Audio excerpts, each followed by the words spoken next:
जहां पर भी बंगाल में जाते हैं पूरे बंगाल की जनता घुसपैठियों से त्रस्त है। ममता जी, मैं आज आपको इस सार्वजनिक प्रेस वार्ता में पूछना चाहता हूं कि कौन सी सरकार है बांग्लादेश की पूरी सीमा पर जो वाड़बंदी करने के लिए, बॉर्डर पर फेंसिंग करने के लिए जमीन नहीं देती है। आपकी निगहबानी में घुसपैठ कराई जाती है और बंगाल को धीरे धीरे डेमोग्राफी चेंज कर आप आपकी वोट बैंक को पुख्ता करनी चाहते हैं। जहां पर भी बंगाल में जाते हैं पूरे बंगाल की जनता घुसपैठियों से त्रस्त है। क्या कोई राज्य सरकार ऐसी हो सकती है जो घुसपैठियों की पनाहगाह अपने राज्य को बना दे? राष्ट्रीय सुरक्षा पर कितना बड़ा खतरा है, इसका जवाब बंगाल की मुख्यमंत्री ने बंगाल के चुनाव में दे। घुसपैठ रोकने के लिए उनके पास क्या योजना है? आर्टिकल 370 हटता है, वो विरोध करती है।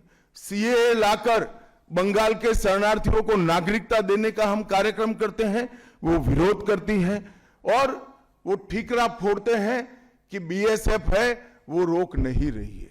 ममता जी, मैं आज आपको इस सार्वजनिक प्रेस वार्ता में पूछना चाहता हूं कि कौन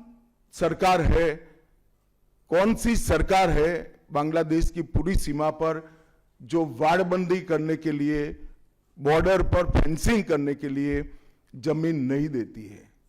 अगर आप जवाब न दे पाए तो मैं ही देता हूं। आपकी ही सरकार है जो जमीन नहीं देती है, जिसके कारण फेंसिंग का काम समाप्त नहीं होता है।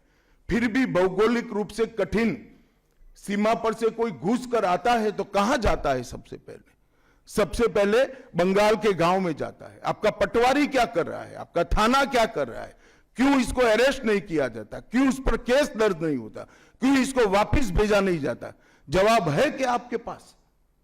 क्या बंगाल की मुख्यमंत्री जवाब दे सकती है कि असम में घुसपैठ क्यों बंद हो गई? त्रिपुरा में घुसपैठ क्यों बंद हो गई? गुजरात और राजस्थान की बॉर्डर पर घुसपैठ क्यों नहीं होती है? पंजाब की बॉर्डर पर घुसपैठ क्यों नहीं होती है? कश्मीर की बॉर्डर पर घुसपैठ क्यों नहीं होती है? सिर्फ बंगाल में क्यों होती है?